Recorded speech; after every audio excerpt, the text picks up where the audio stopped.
Welcome to Business Ninjas, brought to you by WriteForMe, where you'll hear from business leaders who are out there growing their business and slaying it every day. Learn from the masters. Let's get started.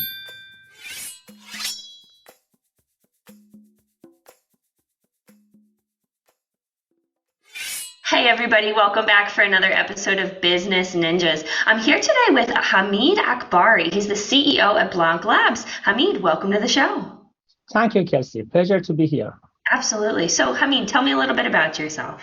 Sure. So, in my heart, by background and training, I'm an engineer and scientist. I was coding since I was a teenager. Then I became a serial entrepreneur almost by accident. Let me share the story. In my undergrad time, I was an engineering student. Summertime, third year, I happened to build a software product that became a success. And became a success, meaning that customer loved it, came back to us, paid for the software. So it turned into a growing business. So that same summer, toward the end of it, I had about a team of 40, and actually a company that was making profit. Mm-hmm. So that transformed me from an introvert engineer to a leader, because I learned very quickly that my job is not coding anymore. My job is to assemble the best and brightest, and help them grow in the same direction, meaning leading them. So that was a transformation journey for me. And over time, I moved up my leadership game. I had a successful exit from that company. Later on, I took an MBA degree to learn more education about how to lead and how to build new businesses. I worked as a strategy consultant, worked with some larger businesses to help them to transform themselves to a better strategic direction. Worked a little bit in a boutique investment banking group on the finance side, and then got my PhD in business here in Toronto. After your PhD, typically you go back to university, become a professor, meaning that you teach and do research. And that's what I've been doing for a few years. But I've always been very passionate about building businesses that, serve a purpose, address kind of an unaddressed need or serve client better than anyone else. So for some time, I had a full-time job as a university professor. I would say a full-time day job and a night job on building and growing a business. About 2 years ago, I resigned from my full-time university position to scale my company, Blanc Labs, to the next level. And here I am, really, really, passionate about what we do. The product, the service we offer to our client, the value we put to our client, and very proud about the team we have and we're building. I can hear the passion about your entrepreneurship in your voice, and it sounds like all of that led us to Blanc Labs. So tell me about Blanc Labs. Absolutely. So in Blanc Labs, we typically work with scale-up companies, past startup. They need to scale really rapidly and grow quickly, and mid-sized enterprise companies to help them achieve growth, to help them grow faster than the competition, and you're going to move up from a mid-market or second tier to the first tier. And the way we work with them on technology innovation roadmap, or we work with them on digital transformation. Right, so we accelerate the digital transformation so that they leverage the power of technology and pick up market share or improve the customer experience. And that's exactly what we do for our clients. Really focused on how technology can help a mid-market, a second-tier company serve their customer better than anyone else, and in doing so, grow faster than the competition. So talking about those companies who, are past that level of startup, talk to me a little bit about, if you see trends in the area. Is there a specific size company you see? Is there a specific vertical? Talk to me a little bit about that.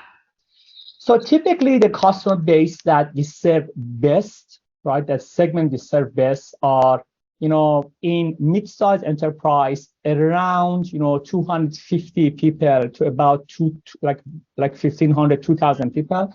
And in that specific niche, we serve them better than much larger companies like Accenture, IBM, Deloitte, on the strategy side, McKinsey and BCG, because it's not affordable for them to hire those big guys.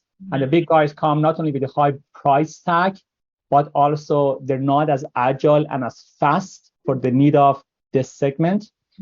So usually the mid-size segment, we serve them better than anyone else, and that's our expertise. And the trend I see in that segment is that because in the mid-size segment, you don't have many resources. You don't have hundreds of people to look for innovation and monitor various trends and things like that. But two things typically happen. Number one is that they're missing out on growth possibility on the technology side, which is really our expertise. So let's say a company work on like decentralized technology, but really miss certain elements of blockchain, or like have a product for the client, but really miss certain kind of detail in terms of the cloud and data and AI, and because of that, they're not really fully tapped into their potential essentially, because they just don't see all the trends. They can't scan all the trends. So they're missing out on major tech trends that could be amazing opportunity for them. The second challenge I see with this segment is that because they really don't have like big teams, they don't get the right return on investment on the technology investment, because they don't have enough expertise, for example, to build the right architecture that initially give them flexibility to the market, but also down the road, they can scale fast enough and don't get caught in problem, or not enough experience to really make most out of data and make the right decision in time, essentially. So they're missing out getting the right ROI from their investment because they don't necessarily have the top talent in every single segment. Just they can't afford to have it everywhere, essentially. So talk to me a little bit more. You've been able to scale Blanc Labs. Talk to me a little bit about what that scaling process looked like, because you quit your job as a professor to be able to pursue this full time. So talk to me a little bit about what that looked like. Definitely. I think when we talk about the scaling, first it comes back to what problem you're solving, right? If you're not solving any problem for our customer, it's really become difficult to survive, not to mention scale. If you start from there, like what's the problem you're solving? I think most entrepreneurs start right there. They're very passionate about solving a problem. They're very close to that problem, so they can solve that problem better than anyone else. If you solve a problem and you can solve that problem better than anyone else, we have what we call a product market fit or a service market fit, because what you're offering is appealing to the customers, they're willing to pay for it. That's a step one. And usually a startup that are ready to scale or pass that stage, or somehow in that journey, or make progress enough. They're still working on it, or they progress enough. The second piece, if you're solving the right problem, is that, okay, you solve a problem, you have a need, you're serving them well. How to, rather than serving, say, 5 customers, say 50, or from on a business to consumer B2C, solving problem for 10,000, solving problem for 1 million. How you scale it? And the scaling it usually is about, commercialization at scale, sales and marketing and partnership. And that's expensive and difficult. And if you're an entrepreneur solving a technical problem or non-technical problem, you're very good at that. You're a domain expert. But it doesn't mean that you know how to promote it out at a scale to the whole world or your industry or niche, right? How to write, how to message it out so the audience know about you. If they don't know about you, they will not come to you. They need to know about you. They need to know what is unique about you. They need to see some proof points so they know you're real, you're credible, essentially. And then there's some like a kind of some action items that gradually get to know you and trust you. And those things are not easy. I think a big challenge is for a start to scale up is that entrepreneurs are really good in solving problems better than anyone else, but have not been necessarily trained how to market it to a bigger audience. And that's number 2, right? What that marketing would look like, what that sales look like. And that has its own science, right? How you really identify your target customer, identify persona, how to tell the story, how to back it up with logic and fact, and so forth. I think that's the second challenge. The third challenge, assuming you can overcome the second challenge, either you learn yourself, or if you are skilled enough, really leverage the resources around the right agencies, the right team to figure that out. The third challenge is that now the customer coming to you, and we always heard that when the raise the course. If you can message really well and you solve that problem better than anyone else, suddenly from 10 you end up with 100, right? And then are you ready to serve them? Deliver to them, right? And that requires building the right team, scaling that right team fast enough. And then suddenly they find themselves the third challenge of building their team fast enough, making sure the team is well trained. They can they can keep that customer excellence and customer delight at a higher scale. Once they all do all three, I think they master their game. And in your experience, talk to me about the importance of having a mission and having a vision for a startup. I think that's the first thing, in my opinion. I think everything for an entrepreneur starts with a vision. A vision is like a guiding the star, guiding in a difficult situation, guiding them to make the right decision. And vision is really partially is about dream that they're very passionate about, right? But partially is about the problem, right? So when I see a problem, like as an entrepreneur, like if an entrepreneur sees a problem, is that the problem they want to solve? Do they have a different vision for that? Whereas what exists today, if you want to do the same thing, why us? There are larger companies out there who can achieve the same thing, right? The same thing. So really, I think the vision is the big driver for the entrepreneur, for that mid-sized markets, that what the future will look like. And that vision, not only if done well, direct the team, allow them to attract the right talent, but that vision, I would say, help them make the right decision along the journey and help them kind of like in a purpose-driven way to get to the client and serve them. So I think that's really number one. If you have the right vision, then number two typically is build the right team to drive that vision. Because one of the mistakes we make as an entrepreneurs is that, and I'm guilty of that mistake as well in my early years in career, is that we want to get everything done and we can't, right? It's 24 hours per day, 7 days a week. We're all limited. No one can be expert in every single thing. How we can build the right team so that we build on shoulder of each other, they complement each other, and then collectively as a whole, we serve our customer better than anyone else. And number three with vision and team that a lot of times we overlook is that, the cash, the financial part. If you're a mid-market company, second-tier company want to grow and scale, not yet a massive enterprise like Google and Microsoft. If you're a startup going to scale up, by default, we don't have unlimited cash, right? How to pursue our vision and build the right team with the limited financial resources we have. And that requires some balanced, delicate decision and a very methodical step-by-step way to get us there. But the whole three things are connected because you can have a unrealistic vision, not necessarily something that I can pursue, whereas a vision that I can pursue in a step-by-step process, build the right team to get us there, and really being cognizant of the financial resources I have. Like it's almost like a triangle in my perspective. Yeah. And it's hard to be a leader and get your team where you're going if you don't know how you're going to get there. Talking about the mission, you need to have a plan, you need to have a path. Like you said, you need to have the team behind you to pave, to make the path and pave the way for where you plan on going. So talking about kind of paving the way and finding that direction for you, how do you make the brand stand out from your competition? That's a really good question in terms of how to make the brand stand out. How do we differentiate? So one of the way we differentiate is that we start from the value we deliver to the client. And we take pride to serve the mid-market, the mid-size enterprise or the scale up better than anyone else. Again, in technology strategy and technology consulting, which is what we do every single day. So the way we do that, the way we deliver the best value to them, number one, is start from understanding their needs and what are the metric that is important to them, right? Our customer ultimately wants to leverage the power of technology to pick up market share, to serve their customer better than anyone else. And that means that in turn lead into better revenue or better profitability and higher market share. To get there, number one, we leverage domain expertise. So when we serve a segment of customers, usually we try to understand their business.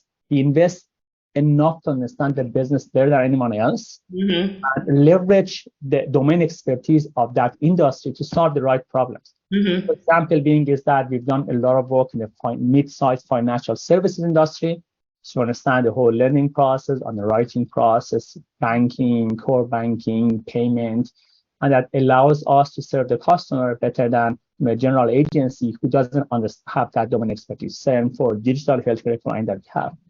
The second thing is that we are at that sweet size, I would say, that in a way we're still nimble and small enough to really listen, understand, what the customer needs and be agile, but also large enough, not small, but not too small, large enough to have that level of sophistication and caliber of talent that a lot of time our customers can't afford to hire, right? If they want to hire best talent in every single area, it becomes too expensive for them. And it's going to be even very difficult for them to attract a single talent in a new area, whereas we have that talent essentially to offer that expertise. And as a result of that, we can deliver to them like big results, but with an affordable price tag, like cheaper than what they could have done in-house, but also faster and with better outcomes. Talk to me a little bit about this digital academy that Blanc Labs offers. That's a really good question. So in technology, we're in the business of talent before anything else. Our job is to get the best architects, the best engineers, the best scientists, and put them in front of customers. Like the type of people that our client can't hire themselves and cannot retain themselves, essentially. So everything starts with talent, right? And for us to be successful, we need to get the best and brightest in every single nation. So we've done two things. Number one, to serve our customers, which are primarily in North America, but we've gone beyond North America. In the same time zone, we look at North and South America to be able to get the best and brightest, because we believe it doesn't matter if you are, Colombian or Argentinian, Canadian, American, Chinese, or Ukrainian. The top talent is everywhere. We need to find the best. So we look beyond North America to be able to convince the best to join us. But secondly, everything starts from junior level, moving up, train for what our client needs all the way to senior level. And to make it happen, we build relationship with universities. At this stage, with South American universities, call it Digital Academy. We go in earliest stage around second year student, third year student in STEM, science and technology majors, essentially. We bring them in, and then we train them. Right? We train them, we put certain courses for them, we help them to update their resume, we help them build a better career. Essentially, we help them prepare for their career after graduation. Now, by doing so, it looks like a lot of pro bono freebie work to help university students become really ready for the global marketplace. But by doing so, we build relationship, build our brand among those students. And guess what? When they graduate, we know them already. We hired the best of them already. And that's how we have hired 100 people in your cohort, and then who are the top 5 one, and they already know about you, right? So odds are we hire 2 out of those 5 ahead of the competition. Yeah. So, you, based on your expertise, are the best of the best. So being able to take your expertise, the knowledge that you've learned over the years, and being able to attract and retain that talent, and then, give that to your companies, your clients. It sounds like that is, a really core tenet and part of Blanc Labs. Absolutely. Twofold. One is that having the best talent deliver value to our customers. And second thing, our customers also, as they work with us, they also need to build their own in-house capabilities a lot of times. Having the best trained people, the most talented people, help them set up their own internal teams, so the long term they become self-sustainable, which is really the long-term good thing for our customers as well. And when you're setting up with your client, what does that process look like from the beginning of getting involved with a company? Talk to me a little bit about that. Typically, for our customer to start with us understanding their pain point and vision. You mentioned the important vision. Nothing is important for us; it's important for the customer as well. What's their vision? What the persona who engage with us, whether it's the head of a specific business or head of technology or the CEO. What is that they want to achieve? How do they see the future downstream when the project is done, or a few years down the road? Understanding that, what their vision look like, what they want to achieve, and what are the key metrics they care about? Is it really customer experience? Is it market share? Is it revenue? Is it profitability? Is it how fast they serve cost? Understanding that allows us to set up the rest of the things, right? And from them, typically we partner up, we build joint teams so that the customer team and our team work together. One united team and the results together, and we bring expertise and support, obviously, but the customer team who knows the business very well are also very engaged in the process. So then become like 2 teams become one to deliver. And then we set up some I would say frequent governance meeting, like weekly, monthly, quarterly, to keep reviewing what we were supposed to achieve, what are the metrics, how are we performing against the metrics? Is everyone happy? Are there challenges? From time to time, there are some challenges that, without pointing to anyone, it could be for various reasons, but the key is that identify those challenges fast enough and tackle those challenges.